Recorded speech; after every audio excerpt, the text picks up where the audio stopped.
difference, I know. Yeah, exactly. It's you just got two of the vampire hunters coming out here. You can never tell the Belmonts apart at first glance. But this one actually a threat as number 10 PR'd in Kentucky. So we'll have to see what Kain can bring as a character specialist, one of these odd characters. And on the other side, Vlone bringing out the Game & Watch. We all know what a terror this character can be. So Game & Watch kind of struggles against range, like with Ike Sword or I guess the Belmont's Whip.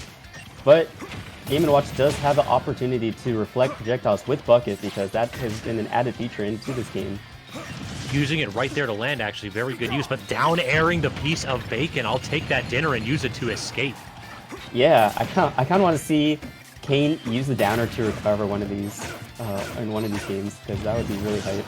Can we talk about Flex actually just up smashing the Holy Fire right there? It breaks on his head, travels down in the armor from the up smash, not quite affecting him at all.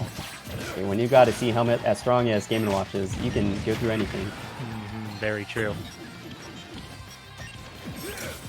Axe, but dodge abruptly there with the up B, and Flex is doing a good job of using Game & Watch's like good momentum and burst options to just get the heck out of dodge. Up B out of shield, always a big tool in just about any matchup, and you know we're going to see it there. Great tech by Kain.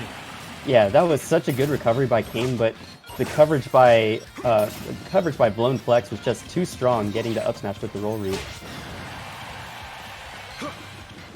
Yeah, so Belmonts actually are really, really heavy, way heavier than Game & Watch. So you would think the kill differential would be heavily in Belmont's favor. However, Game & Watch is very good at gimping, and Belmonts are very susceptible to that. So, True enough. And I was really surprised that that up smash, or excuse me, that forward smash rather, didn't quite kill from Kain, but we're already seeing Flex knows how to DI. Like characters, you gotta have that in the back pocket. Oh, for sure, for sure. I know the move is stronger at the tip.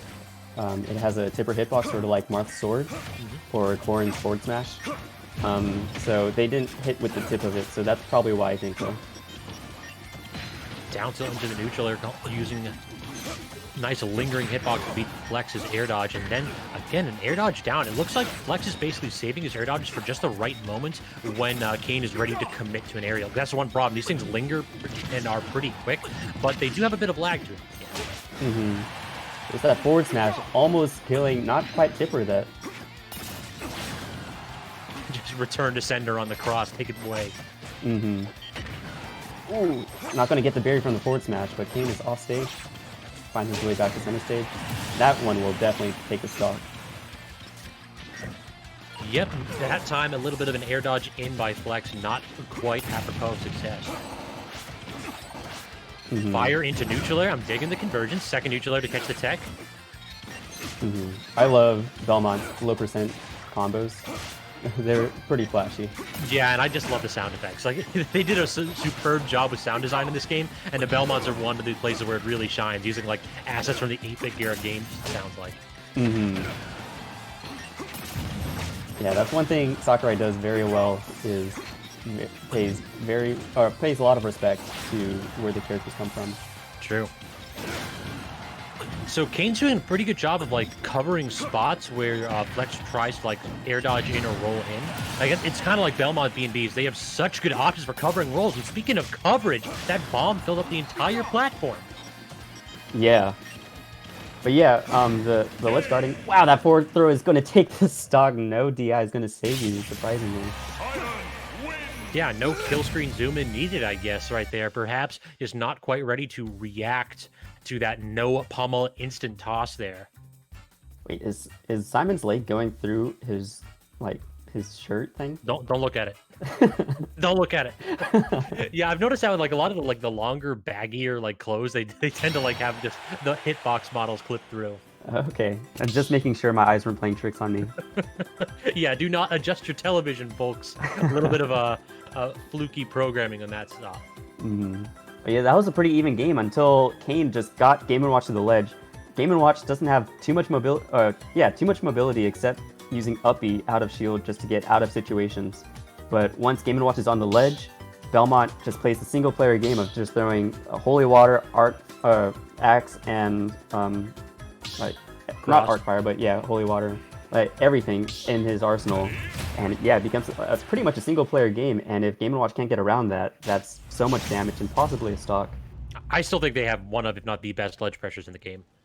Mm-hmm. Definitely. Like, just there's so few characters that have just a get out of jail free card against. The Game & Watch has Bucket, and we saw Flex trying to use Bucket a couple times in that to catch the fire or to reflect some projectiles, but it just isn't 100% effective. And right there, we see like a quirk of the Holy Water. If it hits your opponent's shield and bounces up as a projectile, just as the bottle, it's no longer counted as like his, so he can't just like stand next to it anymore. Yeah, it's kind of weird. It becomes sort of a neutral projectile. Here we go. I guess I agree with the battlefield pick. It doesn't give Kain too much room to run around in. Meanwhile, it gives Flex a very good opportunity to try and juggle Kain.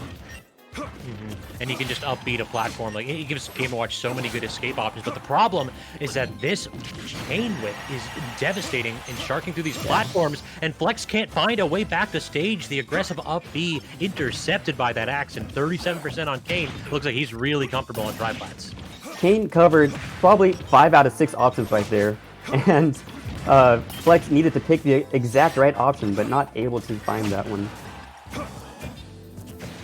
Dash attack just ducking underneath there. Couple tilts just trying to get some ledge pressure going, but good berry into the up smash. The mash was not there from Kain. Good recognition by Flex that he could get the up smash and kill off the top. Yeah. Oh, you don't see Game & Watch's combo up front with up tilt too often, but it's a very good combo move. It's falling neutral airs too. It's getting Flex so many good conversions. Yeah, it's such a big hitbox, and I think it's like something ridiculous, like -5 on shield. Yeah, and I know that we've seen like a lot of MBBA Game Watches like Dingus Joe lab out the falling neutral layer to things like grab, which can be a true combo, and down tilt as well. It's really, really specific, but it is true at some percents, and just you got to be careful of it. Yeah, the one that combos into down tilt is especially powerful because that move is strong for no reason. True. Just going high, Flex does not at all want to deal with a ledge aggression session, but the up tilt and then the axe. That's 2 with the axe now. I thought Flex just barely avoided the axe, but nope, the angle with the axe is not able to get away from it. Yeah, Kain's doing a really good job of recognizing that Flex wants to go high, just seed that vertical space and take up as much as you can with your projectiles. Oh, bye. Oh no! The down air not quite canceling in time for Kain. Using the invincibility on up B to go through the axe this time, not getting hit by it. Smart decision. Just like up B is such. My God, Game & Watch's up B is one of those things that just about any character would kill for. Oh yeah. Like 9 out of 10 characters would rise in the tier list if they had Game & Watch's up B. Easily. Oh, Flex. Full bucket. I think maybe they're 1 away. Yeah, it looks like they were actually just 1 away. That was odd. I thought that he was going to get... Did he actually just try to judge? Okay, not quite getting his karmic justice there off of the greedy side beat. Does he have a double jump? He does. But not going to save Kain right there. Flex finally getting the early edge guard to take Kain's stock and bring this to a game 3. And that is the tale of the matchup. Belmont might have the tools to hang in neutral, but all it takes is one light tap off stage, and the character is just dead. Unfortunately, you can't really rely on directional air dodges with the Belmonts at all unless you are super high, because their up B just doesn't go too far, and their tether has a limited range too. Yeah, that was...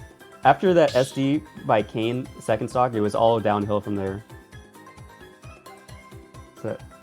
But good job to Flex for capitalizing on what they were able to and bring this to a game 3. So we will see who makes it into winners quarterfinals. What stage pick do you think we're going to see here? Probably one of the bigger ones, like a Kalos or a Town and City? Yeah, probably like a big flag stage like FD, Kalos, Town, maybe PS2. I could see PS2 being good for both characters. The only issue with Flex is it's going to give him like that platform trapping that we saw before. Game & Watch's bomb covers the entire platform, and you can like easily get up air juggles off of it too. But PS2, along with Town and City, with the close blast zones, it gives Kain the opportunity to kill with F-throw earlier. True. 3, All right, so let's see what the pick is for Game 3. It is Final Destination, and that's the problem with our current stages, is that if you ban 2 Final Ds, there's always a third. Yep. If you want a long, flat stage, we have those in spades on our current stage list. And that really does benefit characters like the Zoner Belmonts. If they want to play a get off of me and get away from me game, then it's Final D, Town, or Kalos. Pick your poison, because you can only get rid of 2. Yeah, so if you play a character that thrives on these long, flat stages, you are in luck, because the stage list doesn't seem like it's going to change anytime soon. So, Kain using that to their full advantage. And getting the combo out of fire with the down air up B. That's the stylish movement we are used to seeing from Belmont mains. You know they always lap that move, and that move only, because they need that Twitch. Oh, yeah. I have a friend who's like mained this character for quite some time, just like, yeah, I work on that because I need to know that I can get it when I'm ready. You only get, like, it's really quick. You have to respond very fast, so good on Kain for recognizing they'd had that opportunity. Yep, and now Kain is just running away with this lead right now, nearly overlapping in percents. Quite getting the berry hitbox slightly too early was Flex with that. Yep. And we're seeing those panic air dodges again. Flex didn't have any of those Game 2, but Game 1, he got called out a couple times for it. You can see Kain preemptively throwing out these forwarders above Flex to catch out these jumps, but not able to avoid that upper, surprisingly strong move, even though it's super hard to hit.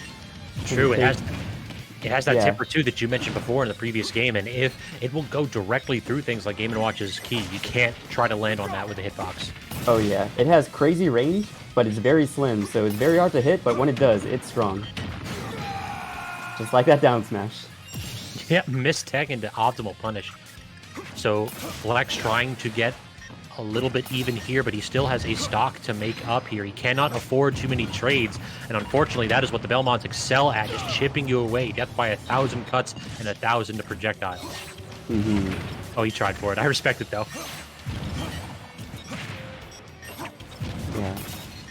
Kain is just mashing these projectiles right now, and they're working out. The cross up with the cross, yeah, it's one way to do it. Just catching the entire bottle before it even erupts. That'll do. Okay, Flex has a stronger bucket here, so I could see him getting a kill a little bit earlier than we've seen him normally here. Oh, he tried the down tilt, but he was ever so off by it. Kain was able to just air dodge directionally up. Wow, that axe. No, I think Kain did downer, and it makes him levitate or hover for a couple frames before zooming downwards. So just able to avoid the down tilt because of that. And then Kain getting the another kill, with an axe.